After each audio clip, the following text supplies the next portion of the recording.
Hey, help support the show by becoming a member on Patreon or YouTube. This is the best way to help me as a creator, and so thank you and go Cavs. All right, well, it only took them like 3 years, but the Cleveland Cavaliers, they finally have a playable backup big on their bench. And to be honest with you, Larry Nance Jr., he might be in the running for the best backup big the Cavs have had since Larry Nance Jr. Now, I would say Kevin Love in 2022 is probably the best backup option they've had, but the point is, it's been a while since the Cavs had some depth in their front court, right? And bringing back Larry for the minimum is about as good of a deal as they could have made for that price. I wasn't even sure if it would be realistic, but let me just go through and name some of the players who the Cavs have tried to play behind Evan Mobley and Jarrett Allen since they traded Larry Nance Jr., right? So Kevin Love, okay, he's one of them. He's a good one. Luke Cornett, kind of a surprise. People forget he was here. That would have been nice if he stuck around, but he wasn't here too long. Taco Fall, Ed Davis. Ed Davis had a few moments here and there. Moses Brown, Mamadi Diakite, Robin Lopez. Now we're getting scary. Now we're getting deep into it. Isaiah Mobley. We tried Mobley's brother. Damian Jones. Pete Nance. We tried the other Nance brother. And Tristan Thompson, who, he had a few nice moments too. But again, the point is, you're looking at about 11 different players right there in just 3 seasons. And only two of them, Kevin Love and Tristan Thompson, actually gave you anything at all, right? And you took whatever they had left to give on the way out. So you could count George Niang maybe as a backup big. You could count Dean Wade, but really Larry Nance Jr., he's a legit backup power forward. He's going to help you a lot. Now, of course, you have to hope that he's going to be healthy, right? Last season, he only played 24 games.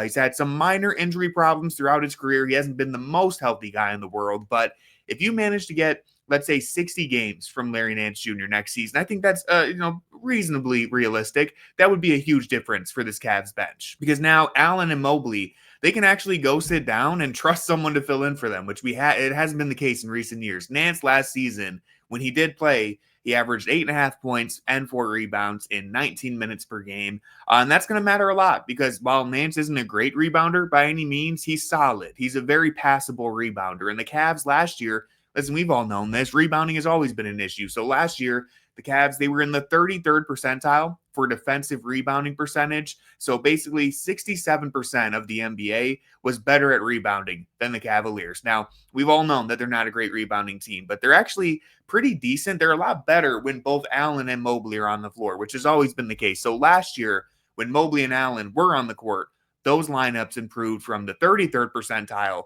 to the 68th. So they took a huge jump forward. They were basically, somewhere around above league average. If you take Allen off, but you kept Mobley on the floor, they plummeted to the 28th percentile. And if you flip it around, so you have Mobley off and Allen on, the Cavs were in the bottom. They were in the 24th percentile, all right? They were really, really bad when only one big was on the floor. Now with Larry Nance here to help, stagger those lineups and make sure that you have two bigs on the court, when you're healthy at all times, it should be a lot better, right? I think their floor in terms of their rebounding percentage is going to be raised a lot higher. The Cavs, they might actually win some of these rebounding battles for once moving forward. So that'll help a lot, especially if Lonzo Ball is also healthy, who's a really good rebounder for his position. But that's another discussion. Now, I'm not sure if the Cavs training staff is prepared for this roster. I really hope they're getting paid well, because it seems like they're going to have to deal with a lot. But looking at a few other areas where Nance should help this team when he's healthy, he's become a pretty reliable, switchable defensive forward. This is a 6'8" guy with a 7'2" wingspan.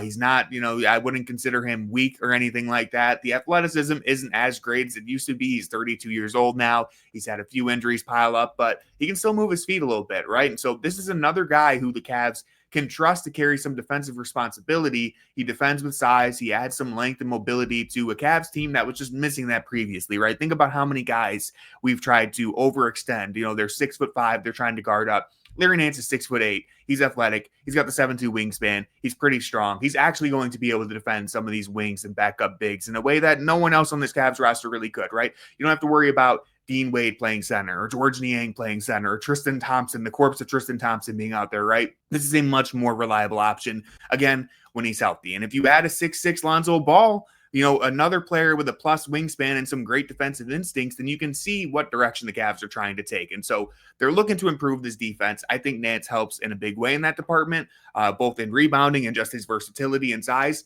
The last thing on Nance is that he's actually a good fit on offense as well, right? It's not just the defense. Now, He's not a great shooter. This is kind of the story of Larry Nance Jr., right? Is that he's kind of a jack of all trades. He does a little bit of everything, but he's not necessarily elite at any one skill.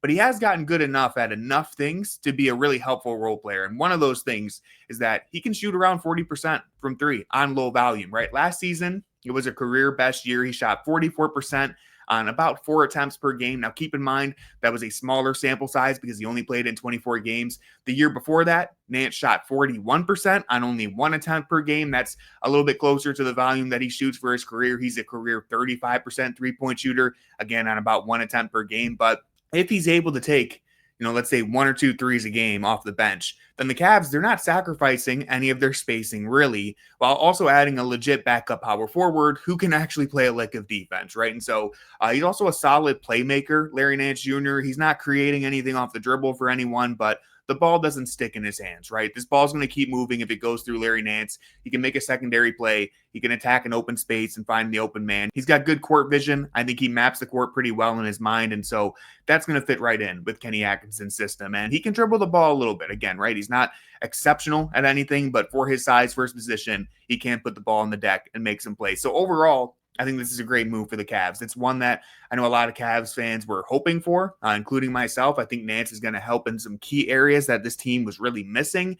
And when you look at the Cavs offseason so far, they've lost Ty Jerome and Okoro, which hurts, especially the Ty Jerome stuff. But you add Lonzo Ball and Larry Nance to this mix. You also get Tyrese Proctor, who I'm hesitant to put expectations on him because he's so young. He's the 49th pick in the draft, but you do get him on a standard contract. The team seems to have some faith in him, so maybe if it's not this year, maybe next year, this will be a pick that pays off. But I would say the Cavs, so far in this offseason, they've raised their ceiling a little bit with another veteran minimum slot open for them to make one more move. And maybe we see another trade coming or something. But as of right now, as of recording, I feel pretty good about the Cavs. I'd say they're still the favorites to win the Eastern Conference this season.